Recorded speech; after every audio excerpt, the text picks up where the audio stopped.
અમે નીલેશભાઈને અરજી ચૂકાતા અમે નીલેશભાઈને અરજી ચૂકાતા અમે નીલેશભાઈને અરજી ચૂકાતા 2 કરોડની વાત કરે તો પબ્લિક અમને શું વિચારે કે તમે આમાં સામેલ છો? અમારું ક્યાંય નામ નથી લીધું એને. હકાભાના આક્ષેપ પ્રતિ આક્ષેપથી લઈને આ છાવણી બદનામ ન થાય એવા હેતુથી હું પોતે જ આ છાવણી છોડવા માટે તૈયાર છું. મારી તબિયત નાજુક છે. ડોક્ટરોનો અભિપ્રાય છે કે કોઈ પણ સંજોગોમાં તમને આઈસીયુમાં દાખલ કરવામાં આવે. જ્યાં જેત પર ઉપવાસી આંદોલનમાં પડી તિરાડ, હક્કાભાઈએ કરેલ આક્ષેપ બાદ છાવણી છોડવાની થઈ જાહેરાત. જેત પર ઉપવાસ આંદોલનની અંદરથી નિલેશ સરવાડિયાને અત્યારે હકાલપટ્ટી કરી દેવામાં આવી છે. હજુ સુધી તમે અમારી ચેનલને સબસ્ક્રાઇબ નથી કરી તો અત્યારે જ ન્યૂઝરૂમ ગુજરાતને સબસ્ક્રાઇબ કરો. ફેસબુક અને ઇન્સ્ટાગ્રામ પર ફોલો કરો.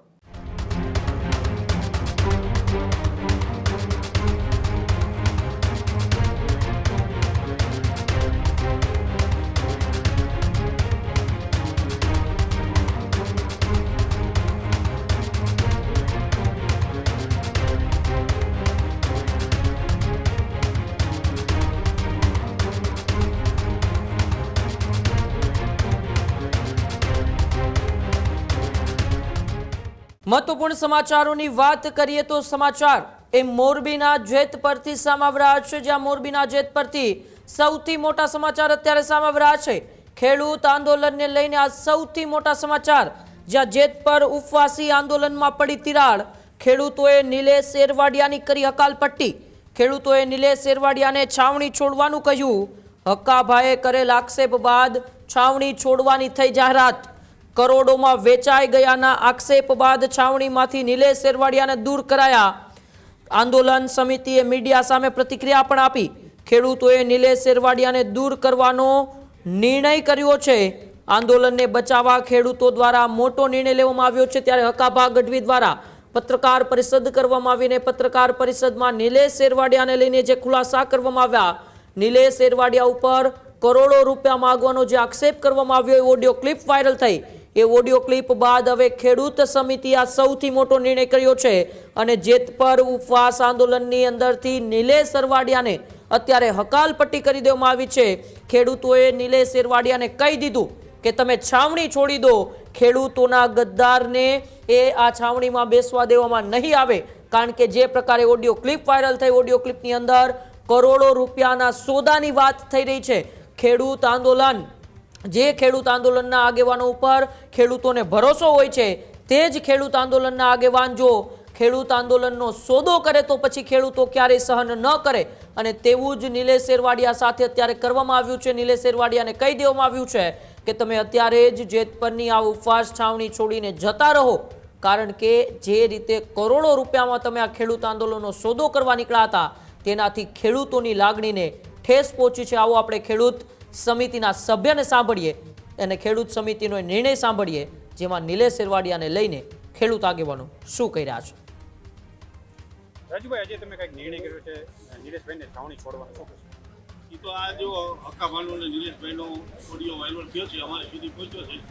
ખેડૂતો ખૂબ બધા દુઃખી થયા છે. 2-3 ખેડૂત રોવા માંડ્યા એવા આવ્યા. અમે નીલેશભાઈને અરજી ચૂકાતા.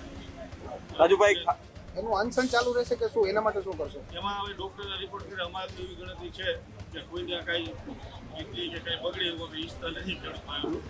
અમારે તો એવું આગ્રહ રહેશે કે રિપોર્ટ થઈ જાય અનશન અત્યારે મુક્ત કરી દઈશું. અને હવે અહીંયા આગળ કોઈ પણ કાંઈ ઓથોરિટી વગર કોઈ વિડીયો કે કોઈ બાઇક આપે તો એ માન્ય રાખવી નહીં, એની પર્સનલ ગણાશે. અત્યારે છાવણી ઉપર કેમ ઉભા કરી દેવામાં આવશે? હા, હોસ્પિટલાઇઝ થાય છે, અહીંયાથી નીકળે છે. અને અત્યારે ખાસ તમે જે ઓડિયો વાયરલ થયા એને છાવણી સાથે કઈ લેવા દેવા છે કે શું? ના, છાવણી સાથે લેવા દેવા નથી. બરોબર, અને એ તો એની પર્સનલ મેટર છે, બેના જવા છે. ત્રીજો એનો વોઇસ છે નહીં. આંદોલન આમનું ચાલુ રહેશે કે કેમ? આંદોલન ચાલુ જ રહેશે. થોડા દિવસ આવશે તો હાલી હવે નહીં આવે. કારણ કે હવે તેને થોડા દિવસ પહેલા હક્કાભા નિલેશભાઈનો ઓડિયો વાયરલ થયો હતો, તો ત્યારે તમે ટૂંકમાં નથી છોડ્યા, આજે છોડવાનું થયું. હા, પણ ત્યારે એવું હતું કે આવા પૈસાની ને એવી વાત હતી. ખાલી એવું હતું મને નો આવતી તો મને નો ગમશે. એટલે આ તો 2 કરોડની વાત કરે તો પબ્લિક અમને શું વિચારે કે તમે આમાં સામેલ છો? અમારું ક્યાંય નામ નથી લીધું એને. પણ કાલ સવારે તો એવો વિડીયો આવી જાય બીજા કોઈના હક્કાભાને ન આવે તો બીજા કોઈને આવે તો ખોટું ઓલું થાય. એવું અમારે કરવું નથી. અમારું આંદોલન અમારે બગાડવું નથી. અમે તો ખેડૂતના હિતે જ છીએ અને ખેડૂત સાથે છીએ અને ખેડૂત અમારી સાથે છે. બરોબર, ભારત માતા કી જય. રાજુભાઈ ખાસ 2 કરોડની વાત આવી છે, હજી બીજા 25 કરોડની વાત છે તે અત્યારે આવી રહી છે, તો આને લઈ અને કમિટી જે છે તે જે લોકો હશે તેના ઉપર કેવા પ્રકારના એક્શન લેશે?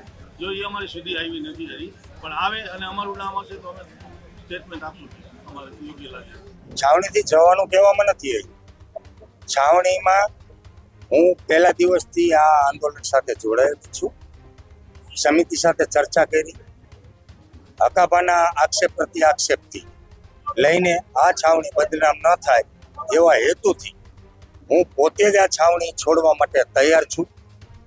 મારી એક વાત બીજી છે કે સમિતિ સાથે ચર્ચા કરી છે. આવનારા સમયમાં જે નવા કાર્યક્રમો કરવામાં આવશે, મારા અમરનાથ ઉપવાસ ચાલુ છે. આવનારા સમયમાં જે કંઈ સમિતિ નિર્ણય લેશે એ સમિતિ સાથે હું સંમત છું. જે કંઈ નિર્ણય લેશે એ મને શિરોમાન્ય રહેશે. આવનારા સમયમાં ગુજરાતના પ્લેટફોર્મ ઉપર જ્યારે આપણે મુવમેન્ટ કરવા જઈ રહ્યા હોય તો ગુજરાતની મોટી કમિટી બનશે અને એ કમિટીમાં હું સામેલ રહીશ. પહેલા દિવસથી છું અને છેલ્લા દિવસે પણ રહીશ. મારી તબિયત નાજુક છે. ડૉક્ટરોનો અભિપ્રાય છે કે કોઈ પણ સંજોગોમાં તમને આઈસીયુમાં દાખલ કરવામાં આવે. છેલ્લા 3 દિવસથી ડૉક્ટરોનો અભિપ્રાય છે મારું બીપી ડાઉન થઈ જાય છે, મારું લોહી 5.5% છે.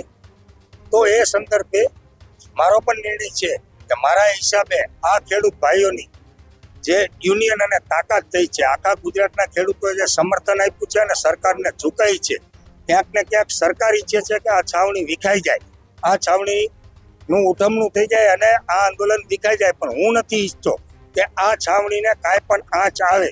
એવા હેતુથી, એવા આશ્રયથી હું પોતે જ આ છાવણીમાંથી આક્ષેપ પ્રત્યાક્ષેપના હિસાબથી હું આમાંથી હટી જાઉં છું અને હોસ્પિટલાઇઝ થઉં છું.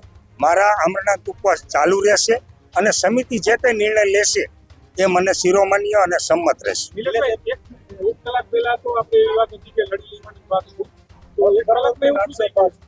છેલ્લા શ્વાસ સુધી લડવાનું જ છે. પહેલા દિવસથી હું આમાં સામેલ છું. આ આંદોલનની અંદર મારી તમને ત્યારે પણ મેં કીધું હતું કે હું તમને લાંબી બાઇટ્સ નહીં આપી શકું કે 1 to 1 નહીં કરી શકું, કારણ કે મારી શારીરિક ક્ષમતા, મારી ઇમ્યુનિટી નથી. આજે 17મો દિવસ મારા ઉપવાસનો છે. અહીંથી સીધું જ મારે આઈસીયુમાં જવાનું છે. તો મારી વાત આજે પણ એ જ છે કે પહેલા દિવસથી છેલ્લા દિવસ સુધી લડી લેવાનું છે. હું આઈસીયુમાંથી તંદુરસ્ત થઈશ.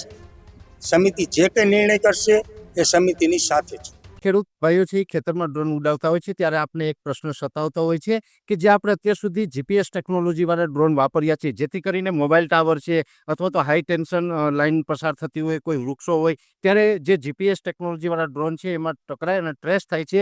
પણ એગ્રીવન લાવ્યું છે GNSS ટેકનોલોજી ડ્રોન, જેથી કરીને એ ડ્રોન છે એ કોઈ જગ્યાએ ટકરાય નહીં, પોતાની રીતે જ ડિસિઝન લે છે અને મૂવ થઈ જાય છે, જેથી કરીને GNSS ટેકનોલોજી ડ્રોન છે એ વાપરવાનો આગ્રહ રાખો.